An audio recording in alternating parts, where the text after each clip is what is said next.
রবিবাসরীয় প্রচারে ঝড় তুললেন আমতা বিধানসভা কেন্দ্রের তৃণমূল কংগ্রেসের প্রার্থী সুকান্ত পাল। এদিন ঝিকিরা থেকে জয়পুর মোড় পর্যন্ত 5 কিলোমিটার পদযাত্রায় তৃণমূল কর্মী সমর্থকরা অংশগ্রহণ করেন। সুকান্তের সমর্থনে উপস্থিত ছিলেন চিত্রাভিনেত্রী ইন্দ্রাণী হালদার। এই মিছিলে আমতা কেন্দ্রের বিভিন্ন এলাকা থেকে মানুষ এসে যোগ দেন। মিছিলে ছিল নাকড়া, রনপা, আদিবাসী নৃত্যের দল এবং ঢাকের মতো অনুষঙ্গ। এই মিছিল ঘিরে সাধারণ মানুষের মধ্যে উপস্থিতি ছিল চোখে পড়ার মতো।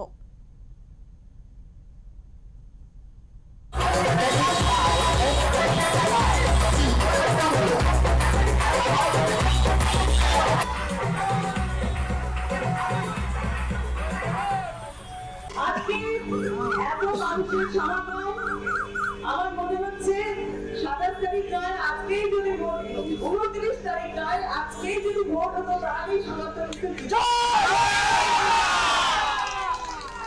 29 অব্দি আমরা অপেক্ষা করতে পারছি না। তবে জিতে যেটুক কি আমার তো মনে হয় জিতে আছে হবে। আগামী 29 এপ্রিল নির্বাচন, এই নির্বাচন শুধু সুকান্ত পালকে জয়যুক্ত করার নির্বাচন নয়, এই নির্বাচন মমতা বন্দ্যোপাধ্যায়কে চতুর্থবারের জন্য বাবাটি মানুষ সরকারের মুখ্যমন্ত্রী করার নির্বাচন।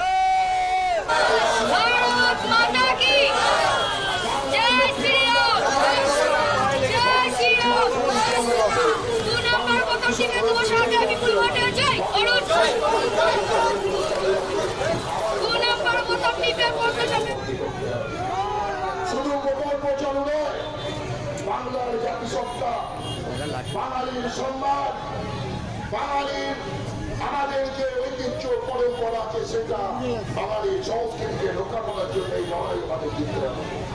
তাই এই লড়াই শুধুমাত্র বিধানসভা নির্বাচনে জয়যুক্ত হওয়ার লড়াই নয়। আমি জানি, আমি 21 সালেও নির্বাচনে মানুষজনের দুয়ারে দুয়ারে গেছি, আর 26 সালেও দুয়ারে দুয়ারে গেছি। যদি ছোট্ট রাজনৈতিক কোনো বিশ্লেষণ এবং আমার অভিজ্ঞতা কাজ করে, আমি আপনাদের বলে দিচ্ছি, 21 সালে যদি 26,205 ভোটে আমাকে নির্বাচিত করে থাকে, এই সংখ্যাটা ডবল হবে।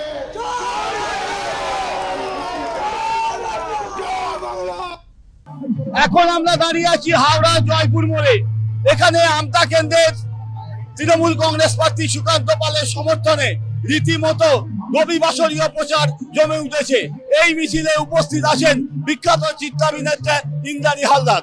এদিন মিছিলকে ঘিরে রীতিমতো উৎসাহ দেখা গেছে হাওড়ার আমতার বিভিন্ন এলাকায়। বিভিন্ন এলাকা থেকে মানুষ ইন্দ্রাণী হালদার সহ সুকান্ত পালের এই প্রচারে দেখতে রীতিমতো ভিড় জমিয়েছেন।